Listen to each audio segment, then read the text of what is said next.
All right. It looks like we've got most people in. Welcome, everyone. I'm Kelsey Klausing, Director of Solutions Partners here at Hogan Assessments. I'd like to thank all of you for joining us for today's session titled Managing Hidden Risks, the Role of Leader Personality in Mergers and Acquisitions, presented by us here at Hogan and supported by Hunt Scanlon Media. So thank you to the Hunt Scanlon team for supporting this as well. Before we get started, I'd like to make sure everyone is aware of a few things. First, we will have a Q&A session at the end of the discussion, so please be sure to submit your questions using the Q&A feature at the bottom of your screen.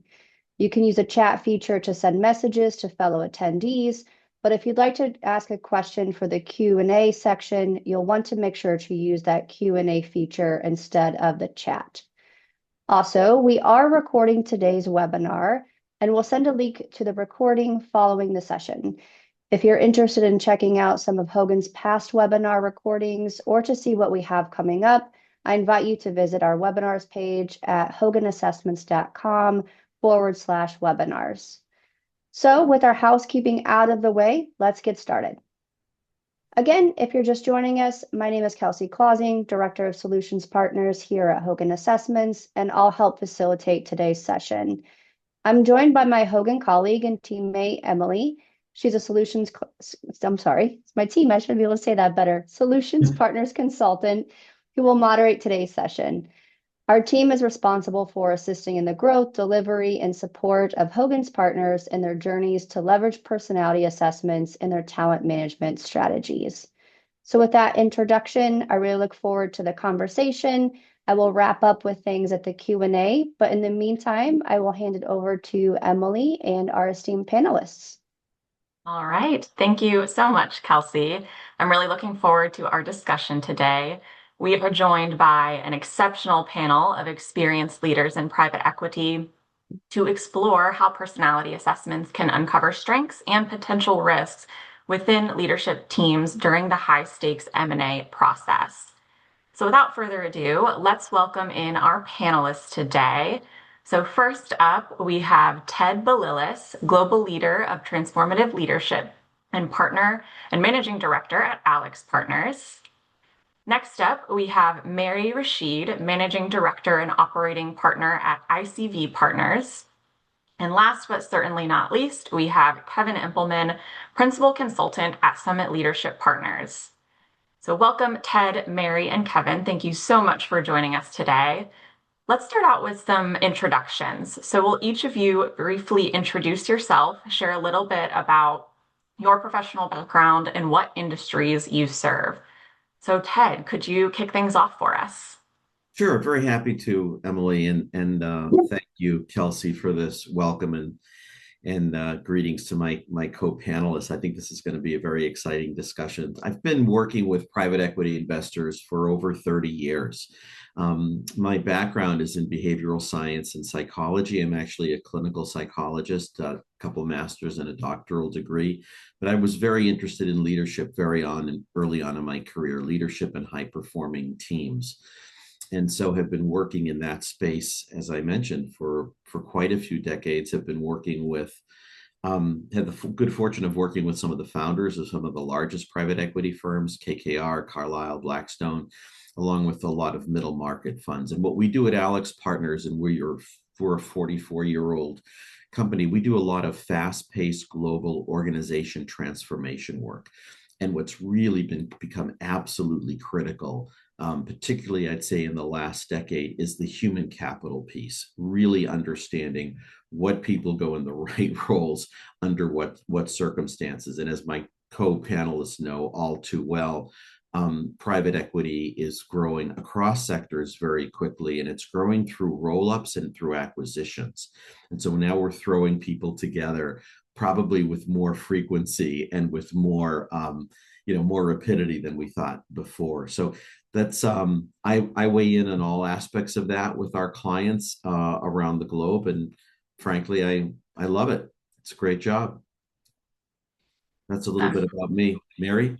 Yeah, thanks so much, Ted. Couple masters and a PhD. You make it sound like it's no big deal at all. Thank you so much for being here. All right, Mary, let's hear from you.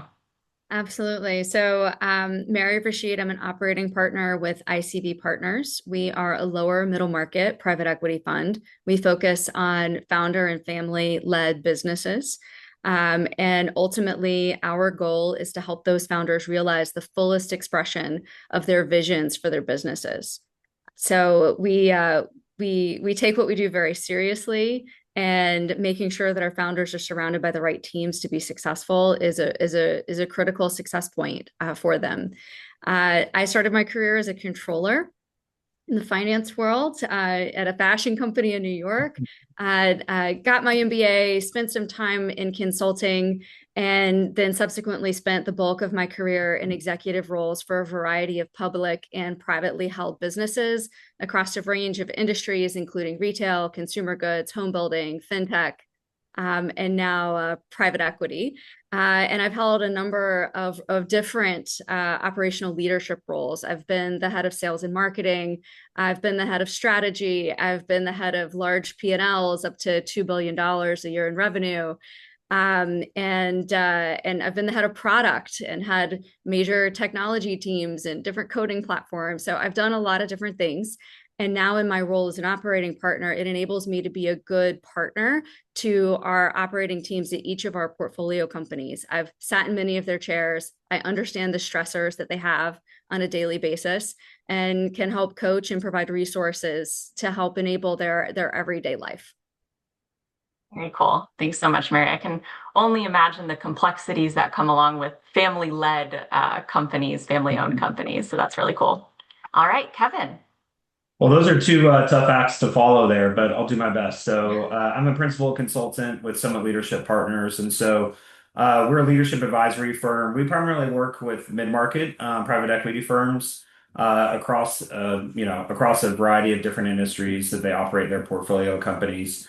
We work with them to help scale individual leaders, scale teams, and scale organizations. So, the part I enjoy about my job is kind of figuring out, going back to those like family-led organizations, what got them from $0 in revenue to maybe 50 million in revenue or 5 million revenue. Like, how do they, 4x, 5x that? And, we work with them and partner with individual leaders to coach them, work with teams to coach them, work with more broader organizational levers to do that.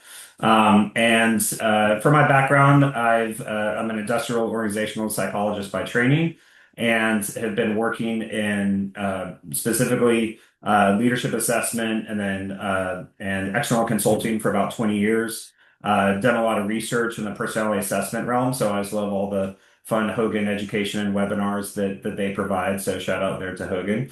And and obviously get a lot of great insights from the tools there as well. So yeah, looking forward to having this discussion today.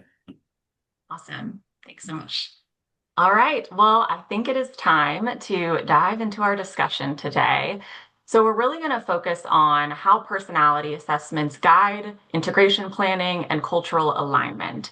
So our first question for you: how can personality assessments be used to evaluate culture alignment between two merging organizations? And we'll start with Mary for this one. Sure. I'd actually like to start by answering the question, why does personality and personality assessment matter to begin with? So if you think about M&A, historically, more than half, some say 60, some say 70% of M&A transactions fail to deliver the expected value creation synergies.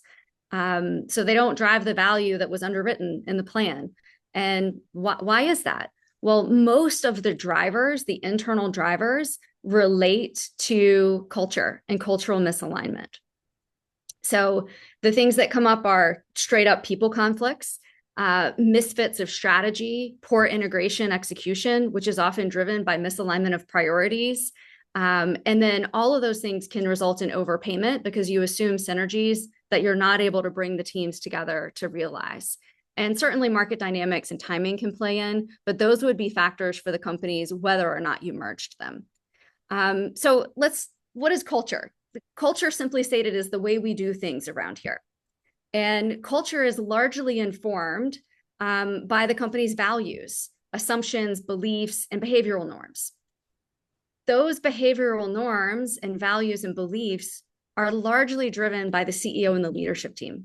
They're the ones that set the tone of culture for everyone else in the organization.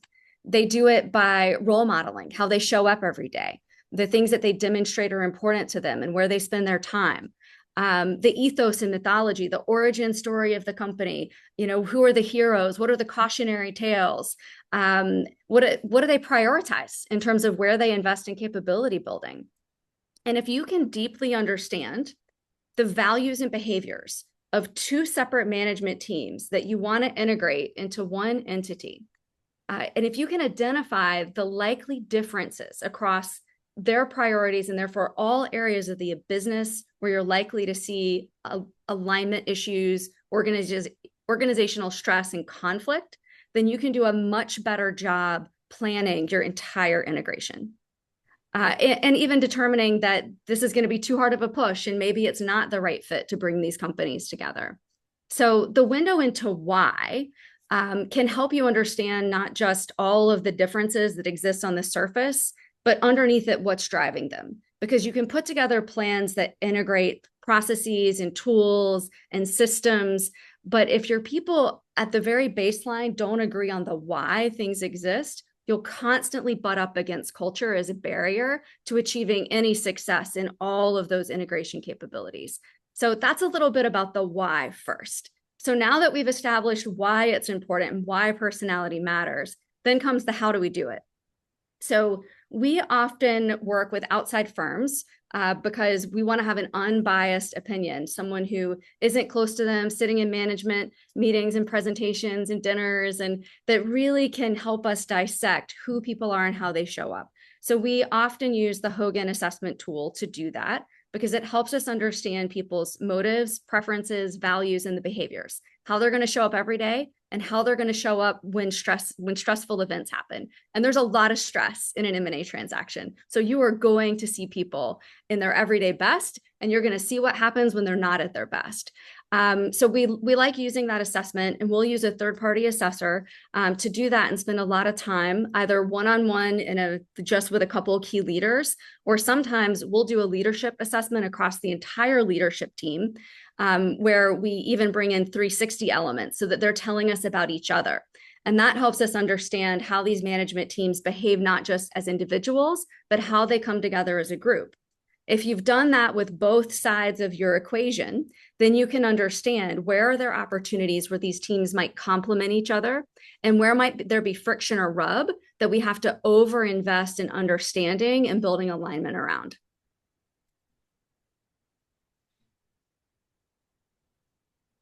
And Kevin, anything to add there? Well, I got to say, I could listen to Mary all afternoon. I mean, I thought that was really, really beautifully laid out. Just to jump a little bit on her coattails. I mean, I love the way you started, Mary, with the why. I mean, let's get this really clear. M&A fails more often than it succeeds, and many times the private equity firm is left picking up the pieces and adding a year or two or more to their plan. We lost a giant about a year ago by the name of Edgar Schein. And Edgar Schein, I think he made it all the way up to 94 or 95 years old, was a professor at MIT of organizational behavior. And he really paved the way for the study of culture. Up until a few years ago, people you'd bring up the topic of culture with investors and they would just roll their eyes. And we've seen a big sea change in that. Culture is so very, very real as a factor, and it's so very, very important.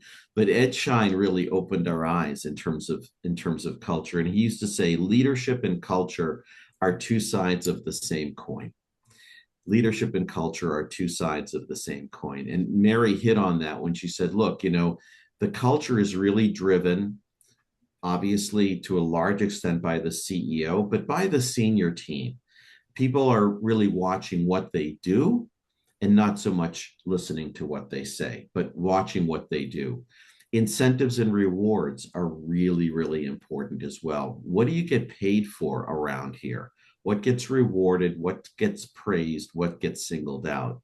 Now you're bringing two organizations together, and they have two very different, very legitimate, but very different systems of what they're rewarding and what they're recognizing. And so if you can't say, if you can't get ahead of that and say, here's where there are similarity in values and preferences and practices, and here are where there are differences. If you can't get ahead of that, you're really going to be playing catch up under the best of circumstances. And I do think, the Hogan tools are, one way to really help do that. We're part of the, we're certainly, probably Kevin would agree to this too. We're part of the external resources that people like Mary, partner with. And each time we start an assignment, we ask ourselves, what are the most important questions that you need answered first? We know everything that you want to be. What are the most pressing questions? Is it really getting into the head of one of the executives or both of the executives? Is it that one of these organizations is founder led and the other isn't, but the founder is going to be moving away and there's going to need to be a transition there? Each situation is a little bit different. And I think, tools like the Hogan are very, very helpful in saying, let's not just assume this is yet another kind of integration. Let's really talk about it as, as something unique. How is this going to go uniquely right? How is this potentially going to go uniquely wrong? And getting ahead of that. Mm-hmm. Yeah, and to add on there, so a couple notes. One is, I can speak from personal experience going through acquisitions. I went from a 30-person company to a 3,000-person company, and then the next year I went to a 350,000-person company. And the transition from the 30 to 3,000 really wasn't that different because it was a very entrepreneurial type of culture. And just an example is, at the 3,000-person company, there was no org charts. Like, I couldn't find who reported to who, and that's just kind of how they're driven by relationships. When I went to the next company, you opened up the internet and you saw your exact line up to the CEO, and that's how things got done. And so, culture, I think both Ted and Mary, good points. It comes down to behavior, and then especially what the leader behaviors are. My favorite definition of culture is the worst behavior you tolerate. So I position it sometimes there. It's like the behaviors you tolerate is how you define your culture. And I know, Mary and Ted, you've probably worked with folks that they tolerate certain behaviors that would be unacceptable in other cultures and vice versa. And so when you're merging leaders together, I find that's a great way to sort of operationalize this sort of conceptual fuzzy concept. The other way I'd say that we leverage some of the Hogan assessments are, we'll pull up people's MVPI scores and say, how does this translate and cast out into the culture that you are projecting? Because to Ted points, they're watching what you do, not hearing what you say. And so I would say, I don't know, 90% of the folks that I've assessed in Portco exec, I think commerce is always high. And a lot of times I would say definitely less than 90%, maybe less than 20%, recognition's pretty low. So if you think about transactions, a lot of time the executive teams are getting a lot of financial benefits from the transactions. They're feeling great. How do you cascade that feeling to the rest of the teams that may not have equity, may not understand what all this means? And so it's a different experience for them. So using the MVPI is a great way to say, like, hey, you may be experiencing this. Getting extra money was a big motivator for you. That may not be a good motivator for others as well. Super important. That's a great point. And I would just put in a plug for an organization that we're a sponsor of, Ownership Works, whose mission it is to really cascade equity down below the ELT in the private equity sector. And they've made some marvelous progress on that, even in the last kind of couple of years. And as we're able to get more people in private equity sharing in that equity, you're gonna see our job of driving integration, I think, much easier, because there's going to be more democratization of the rewards, if you will. That said, a lot of people don't understand how those rewards get calculated and how they accrue. And typically, if people don't understand the reward, they're less likely to put real value on it. So there's a real challenge of communicating in language that everyone understands, such that you can use those tools of compensation to reinforce what you want the cultural norms to be and the behaviors that you want to reward. But if folks don't understand how the math works and how they win or lose, then it can't be a lever to drive that behavioral alignment. Awesome. Well, off to a really great start here. I love always talking about culture and how can we measure that? How can we understand our values and the values of the people that we work with? So let's move on to our next question here, shifting gears just a little bit. So Ted, let's start out with you. Walk us through how you use personality assessments during a post-merger integration process. What's the goal? What's the timeline? And who's involved? Yeah, that's a great question. I find that a lot of people in this space, practitioners on both sides, if you will, of the deal, oftentimes start with the person. And I think that's a mistake. I think that it's very tempting because we're all involved in with people and trying to answer questions. But in order to kind of get the most out of personality instruments and to answer the question you're posing, Emilie, it's really important to start with the role, which means then to start with the strategy. So what we try to do is to understand what is the future-oriented strategy of this business? So what is the value creation plan? Really get to understand that value creation plan, and then use that to profile the key value creating roles in that organization for the next 36 months. And by the way, with a lot of the technology companies that are coming online right now, those value creating roles are not necessarily in the 5 to 7 roles at the top of the organization. They may be further down in the organization. Once you profile those roles, and we can talk about what I mean by profiling, but once you understand the critical outputs of the role, then you can look at the people who are the incumbents and who are the candidates to be incumbents, because we're hearing another term that we never heard before in private equity these days, which is succession planning. Things are moving so fast, disruptions are occurring so fast. It isn't enough to just understand who's in the important role. It's important to understand when she moves out of that role, for whatever the reason is, how many people do we have that can go in and take the role. So to answer your question, Emilie, it's really about making sure you do the work in translating the strategy into these role profiles, which are we try to make them as very quantitative as we can. It's not hard to make them qualitative. It is hard to make them quantitative. And then applying the personality measures, behavioral event interview, references, 360s, various tools, some situational analysis and simulations that we use to understand what that person is capable of, strengths and weaknesses, strengths and risks, but always relative to the profile. And the profile is really anchored on 36 months out. So that future-oriented look, I think, is really, really important. Otherwise, if you're just kind of jumping and starting with the person, the future strategy is always there in the background, but it's really important, I think, to bring it in the foreground. That's actually really important, Ted. We call them scorecards, and we'll build those scorecards out for those senior leadership roles and then use those to guide the assessment and make sure that we're not just assessing someone in a general abstract way, but against a really specific set of business objectives. And often we align on those business objectives with the individual teams and both teams and say, hey, do we all align that this is what we're trying to achieve?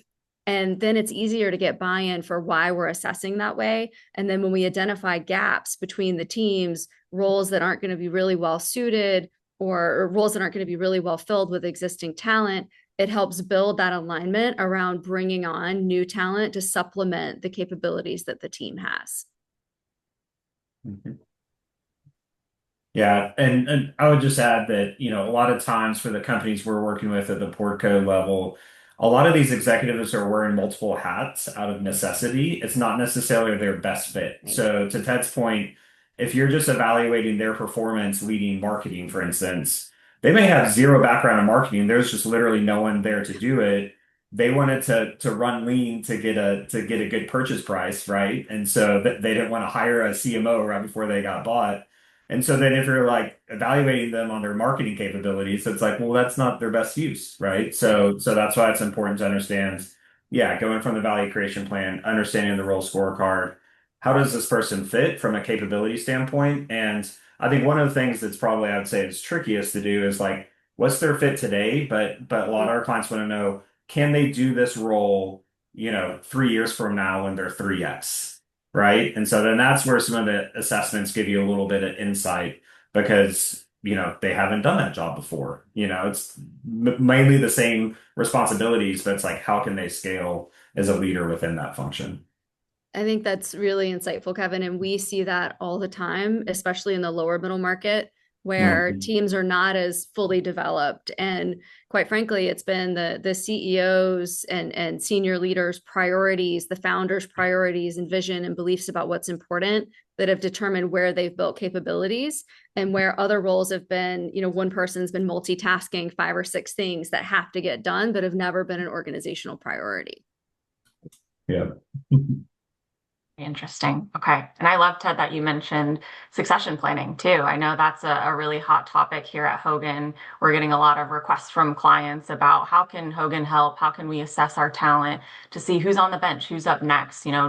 If the CEO goes and wins the lottery and decides they don't want to be the CEO anymore, right? Who's next up in line for that position? So excellent information there.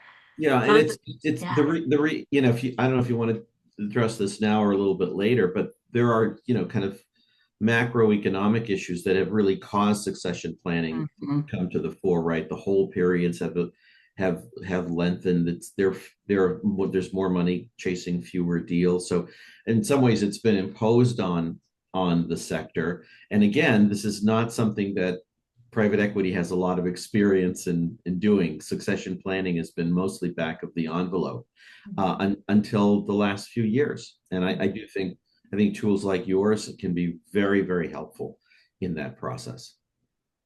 Excellent. Okay.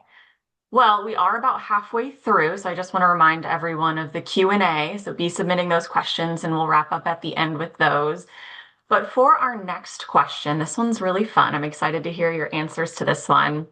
Have you seen instances where personality alignment or misalignment directly impacted M&A outcomes? What did that look like? And what did you do about this misalignment? And we'll start with Ted again for this one.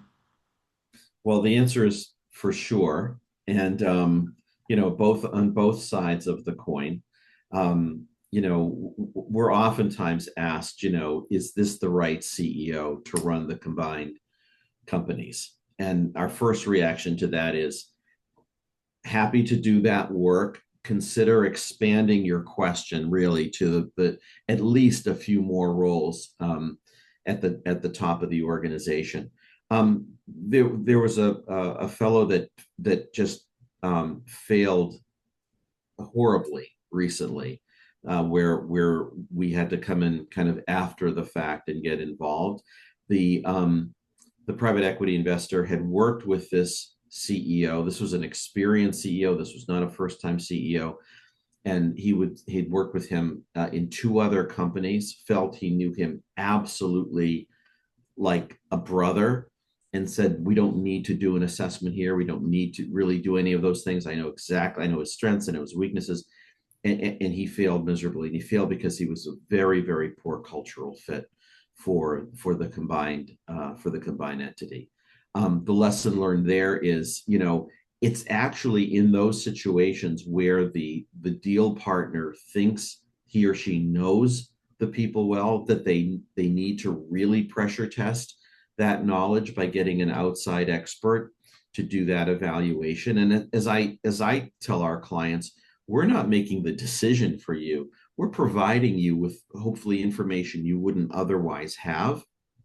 And by the way, with all due respect to the sponsors of this podcast, it isn't just the Hogan tools, it's the pattern recognition of having done thousands and thousands of interviews, right? I mean, the interview itself is an instrument. And when the interview is done right and done carefully, it becomes a very powerful predictive instrument. So I had this recent experience where the person was very effective at what he did, but it was a very but he did it in a culture where breaking glass was expected and tolerated, and this was not that kind of culture.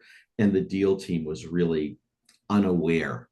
They were under appreciative of how specific that leadership culture fit needed to be. And turning over a CEO a year and a half into the whole period is a pretty dismal prospect, but that's what they had to do.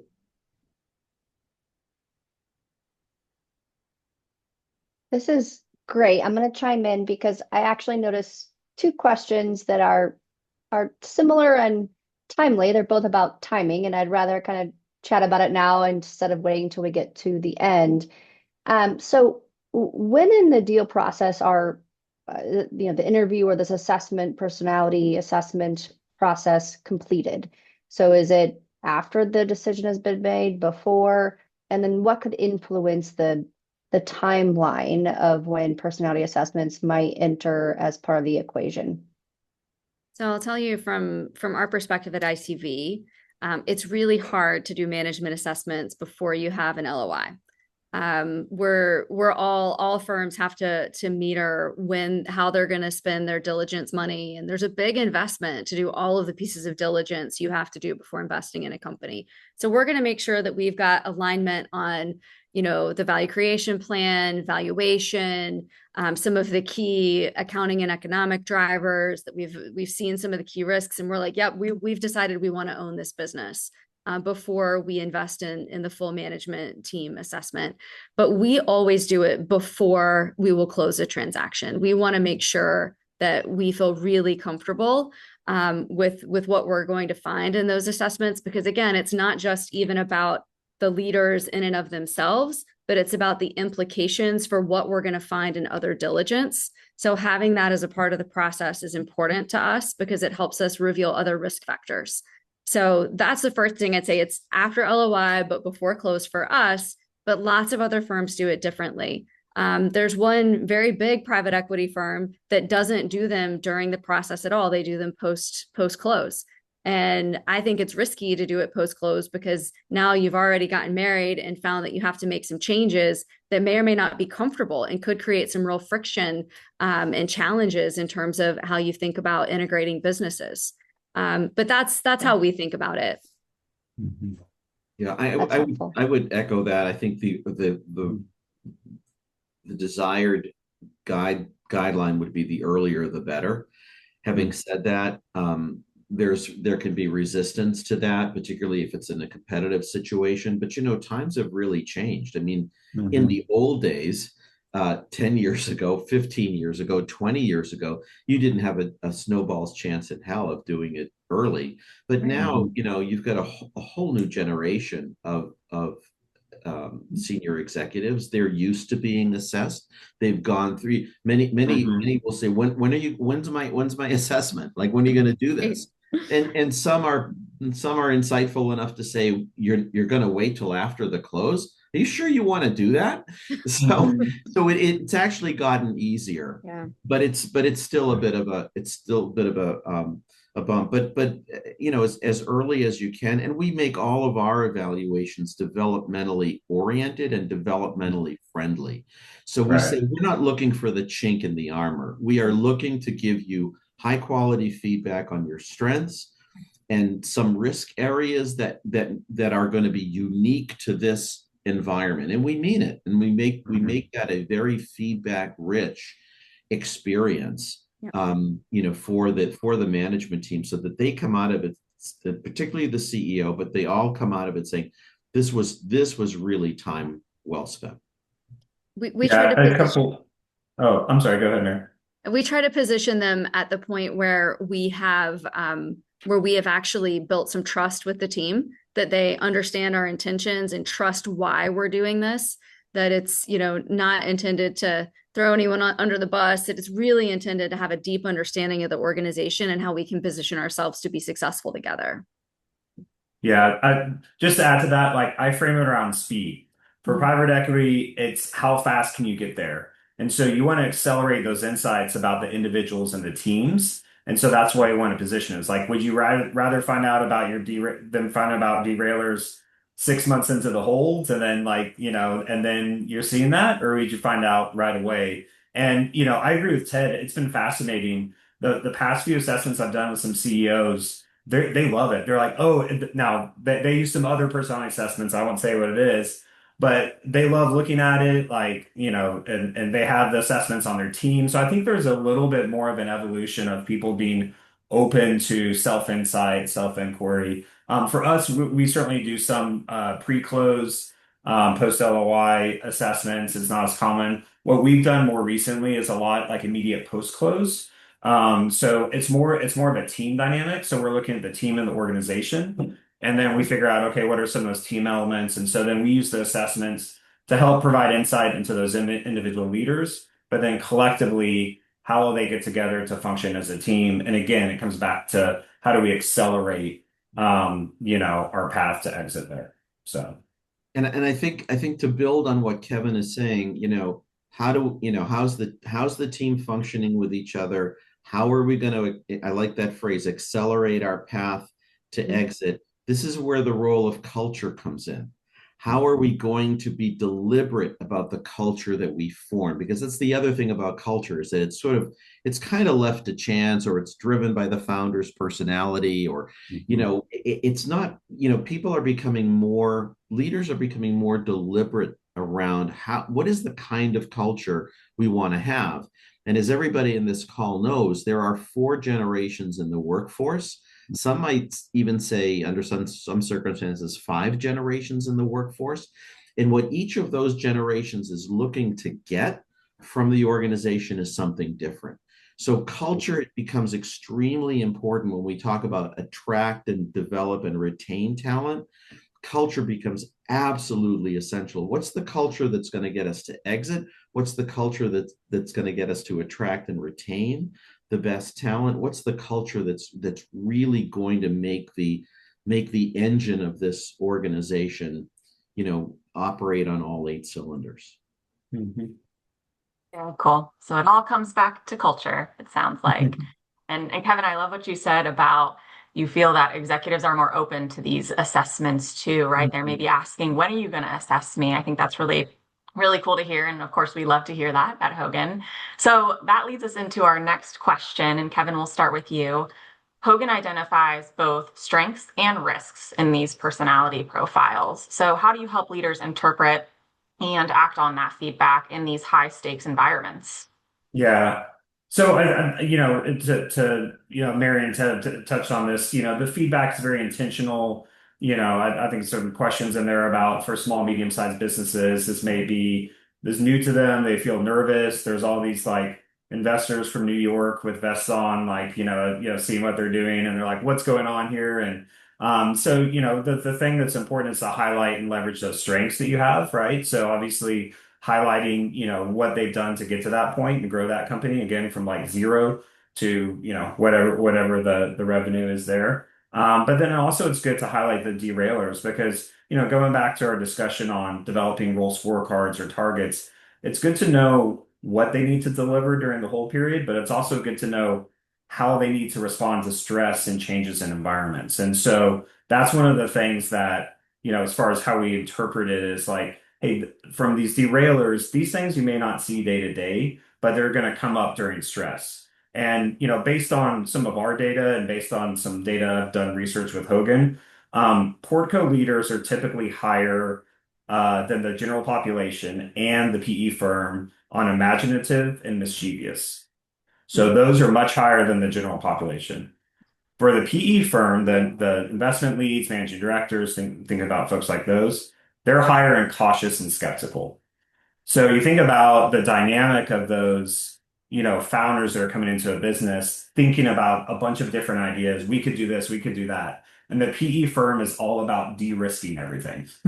And so what happens is you kind of have those challenges come up when someone wants to push the envelope, make a move, and maybe they don't necessarily get the approval from the board, on that.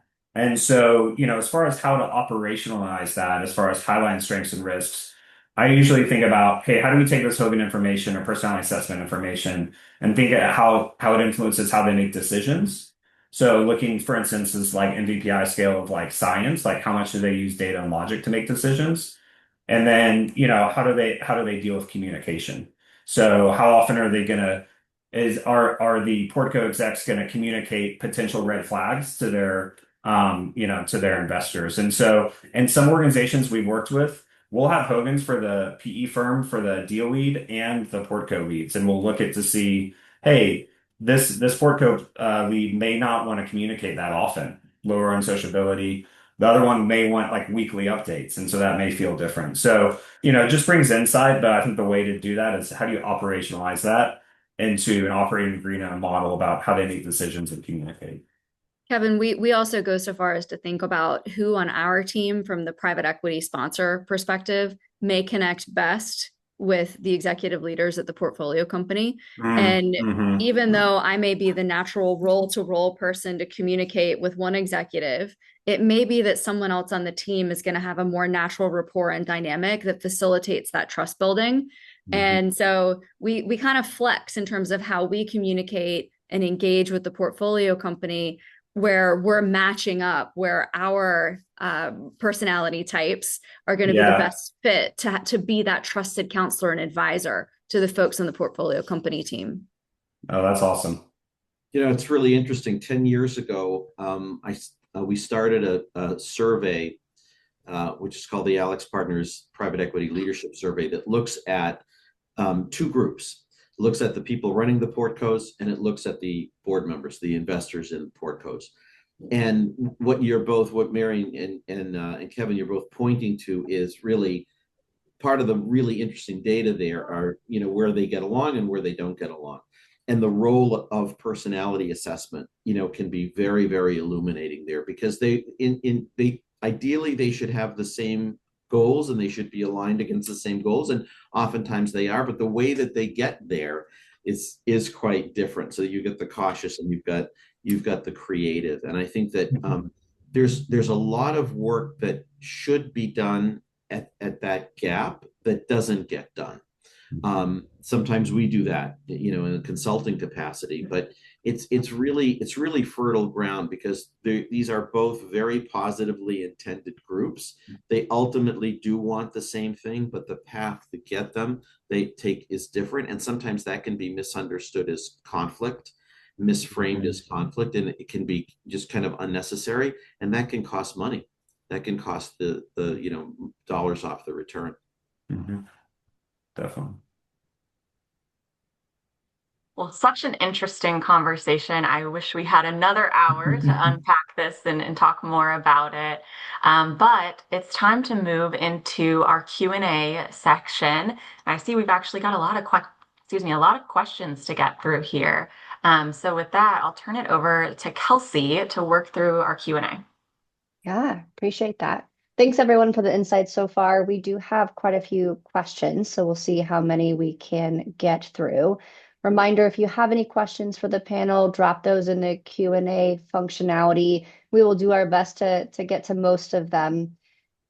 One question here, after the deal closes, when the assessments have been done and implemented, the team's in place, so kind of fast forward several months after the initial, work, what are some steps to take in order to get that ongoing assessment and review? So I think that this is a great question. You've done this work, you've done the assessments, you've done the consulting, the placements. How can we make sure that those insights are leveraged as long as possible, in terms of, team building, looking at other productivity goals, whatever it might be, so that the longevity is there with the assessment results. Any ideas from the team on that? I would volunteer that in the feedback session that I know we all do, when people get their feedback, the consultant or the CHRO or the direct manager can simply have a one-page, development plan that says, okay, what are we going to work on in the next 12 months?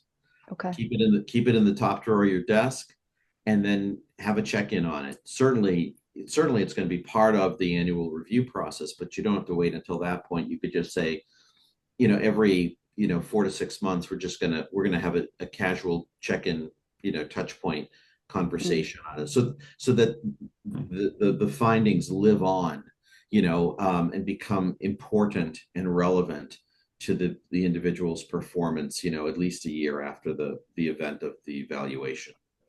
I agree with all of that. We actually use the assessments that we do during the diligence process. And typically we'll have a retreat after the fact, after we've made a platform investment or after an M&A transaction, where we bring the teams together and do a whole team Hogan discussion. Where do we as a team have strengths? Where do we as a team have blind spots? Where do we have places where we've got a lot of variety of perspective on the team, and therefore we're going to have to overinvest in making sure we get alignment? Where are the things that we need to make sure we're assuming positive intent, because this is how people process information and how they're going to be approaching the problem. So we do that as part of a team building at our retreat. And then we'll continually revisit and follow up on those themes. And that just creates that overall team awareness that when some things, may feel a little bit more stressed, they have a basis of understanding of why the person on the other side of the conversation might be reacting or thinking the way that they are. Right. Yeah, hopefully, Mary, more people, more PE firms are on this and following your lead. So some great best practices you're doing there. I'm a big proponent of doing more ongoing team coaching. The thing that always is interesting to me is if someone needed individual executive coaching, they wouldn't say, "Hey, I'm going to sign up for a 3-hour executive coaching session and I'm good after that." Whereas team, I feel like there's a lot of, 1-day workshops, half-day workshops, and it's like they forget about it. So, when I've seen it work effectively is having ongoing team sessions over the course of 3-6 months to revisit how are they showing up as a management team? How are there some of their individual personality styles showing up? How is that influencing the team roles? The biggest issue we see is not the lack of alignment around the strategy. It's actually how you execute the strategy is the biggest derailer. And so I think it's important to figure out how those behaviors show up, but you need those like extra touch points every few months. That's great. I love the variety there. Ted kind of mentioning the individual development plans, which is obviously important as well, and almost maybe a precursor for some of the team conversations, which could be conducted in that retreat, the offsite. We're really focusing in on this, or a long-term team coaching engagement. I suspect the right level would probably depend upon, of course, the company, the context, and even the leadership team's personality and how they might best respond to that communication and an ongoing use case. So that's great. I like the variety and flexibility there and really being able to have options and cater to the need. Awesome. After the deal closes and the assessments are done, do you hire people into fractional or interim roles to fill those near-term gaps? Do you play any role in supporting that?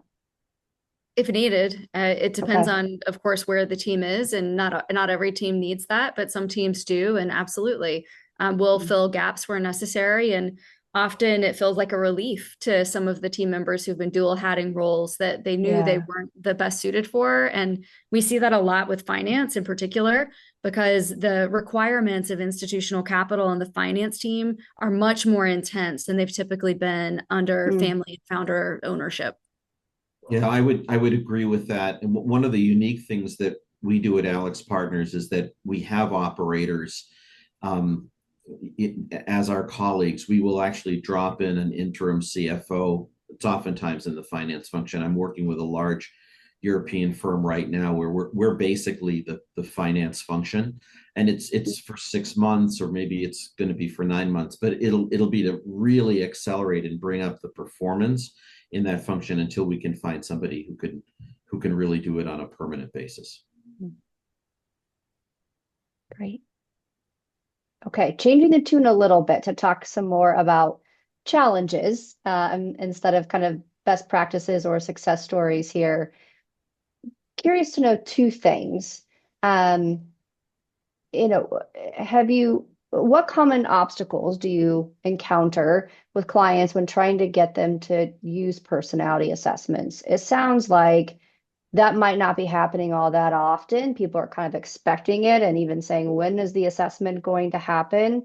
But if you do have any storylines of, why is there a psychologist coming in on this? What are they doing here? What's their role? Any kind of trends or themes that you see in some of the hesitation to really oblige with this part of the process? And if so, what are some of the common, influencing tactics that you might leverage? I'll go. I did make the statement a little while ago that people are like, kind of, where's my assessment? Where's my assessment? That does happen more often, but not enough. True. Yeah. We are confronted with the usual kind of like, why do I need to speak to a psychologist, or what does this mean? Who owns the data? Will I get to see my data? And this is where it's really, really important to say right up front, you own your data and you're going to get a lot of feedback out of this process. The goal of this process is to give you a ton of feedback. It's not to give you a grade. It's to give you, really a leg up. And so it's really, really important to level set and be very honest with people. And I find that it's easier to do that now than it was several years ago. People, they're both hungry for feedback. They've had other forms of feedback. Disruptions are occurring at such a rapid pace that they're much easier it's much easier to convince them that this is in their benefit, because it is. Okay. And then of course you have to behave in that manner. You gotta let them see the data. You gotta give them good quality feedback. You gotta follow up with them. There's a real ethical dimension to what we all do here, because you're really, people are making life decisions based upon the data that we come forward with. So it's important to, practice what you preach. We often also share our own findings and learnings from our own Hogan assessments. Like, this is what it made me more self-aware of and what I'm working on. And, we're all, until we get to the point where we can digitally print perfect people, the reality is, at which point none of us will have jobs either, right? But the reality is we all have strengths. We all have opportunities. We all have ways that we interact that cause other people to think or feel certain ways about us. And the more we can be self-aware and, quite frankly, open and being vulnerable and sharing our own, a little bit of, I'll show you mine, you show me yours, so that it doesn't feel like a strictly one-sided exchange. And the benefit is we'll be able to have a conversation about how we will work well together, or where we might have points of potential friction that just better understanding can help us navigate through so much more easily. So that building trust ahead of it, and then also following up, as Ted said, with what you commit to giving back on the back end of the process, is really important. Yeah, I would echo Ted's point, just the ethical piece.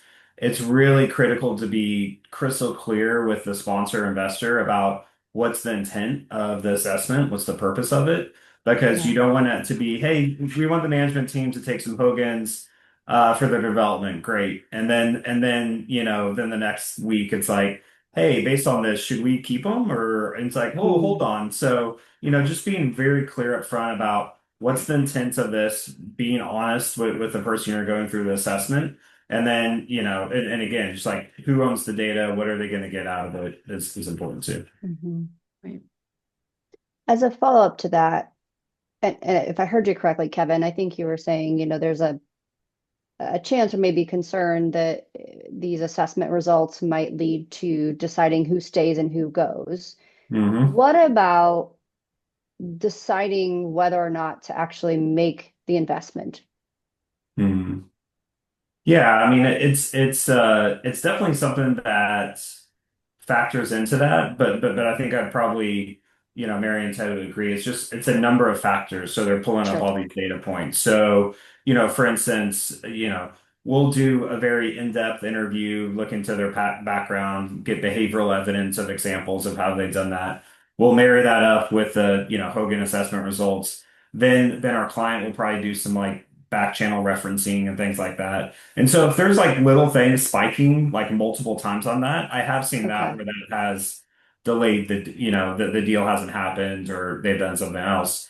But you kind of need all that evidence to tie together. It's not like, oh, they scored, this on excitable. We're not moving forward Yeah. with the deal. Right. So It's yeah. so contextual. Yeah. I think it's really, really rarely any kind of executive assessment process alone. Yeah. There's a lot of other dynamics and factors at play. And I think as Kevin's saying, it's how the whole story comes together. And from a private equity perspective, our belief in our ability to help that team or that combination of teams be successful. And if we don't feel confident that we can help that team get there based on what we're seeing through the assessment, through the operational key functional area analysis, et cetera, then that's when we step back and we may say, look, that's a good business, but we may not be the right partner. Mhm. That makes sense. That follows along with our logic as well. So certainly anticipated to hear that answer from you all, and glad that we did. Great. One last question. When we're thinking about the output, and I know assessment to us tends to be a little bit narrowly focused, thinking personality assessment. Curious to know, when you are talking about using the Hogan, what is that output that you're getting? Is it the standard flash report, leadership forecast series? Do you ever leverage R360 or another 360? Any cognitive tools out there? When you think about the full assessment battery, what does that look like? And Kevin, I know earlier you said you weren't going to use another assessment name. It's okay. We know that the best battery is a combination to meet the client need and all of that. So don't feel like you only have to answer specifically Hogan terminology. Yeah. Yeah, I'll say it's go ahead, Ted. No, I was just going to say that multimodal a multimodal approach is I think still the very, very best way, and that Yeah. that includes cognitive measures, and we Okay. use an excellent test of emotional intelligence, Mm. which I put a lot of stock in. A lot of very rigorous reference checking after the psychometric assessment is done. So really really crafting those reference questions that are so that they're informed. Okay. But I think cognitive personality, emotional intelligence, 360s when you can get it, many different modes of assessment, I think are very, very important. I would say, so we don't, for a lot of our assessments, we purposely don't in the output put the Hogan specific, we'll maybe reference like around it. But knowing a lot of these investors are very data oriented, if we start putting too many like metrics, they're going to be like, oh, this person who got a prudence at 34 one time was terrible, so I'm not going to hire anyone Yeah. below 34 ever again, right? So and so I think for like high stakes, we kind of combine it within that to similar to Ted, the different measures there. I will say we do like the Hogan team report for doing some team coaching to think about roles, because just looking at research and data we've seen, like if you don't have someone on the team that isn't process oriented, hiding prudence, like they typically aren't as successful. Yeah. Yeah. Makes And sense. so the team role report is usually helpful. That's, obviously for development purposes. Great. Well, thank you for sharing. We're right at time. I feel like we could have scheduled this for an easy 2-hour session. Maybe we'll do a part 2 at some point. Thank you all for joining and tuning in today. And a special thank you to our panelists, Ted, Mary, Kevin. Really appreciate you being here and sharing so many thoughts and insights. It was a fantastic discussion. We'd love to connect with you all on LinkedIn. Feel free to follow Hogan Assessments to stay up to date with all the exciting things that we're doing, including our latest blog articles, podcast episodes, and events, and maybe even be on the lookout for a part 2 of this conversation at some point. Thanks again for joining, and we hope you have a great rest of your day.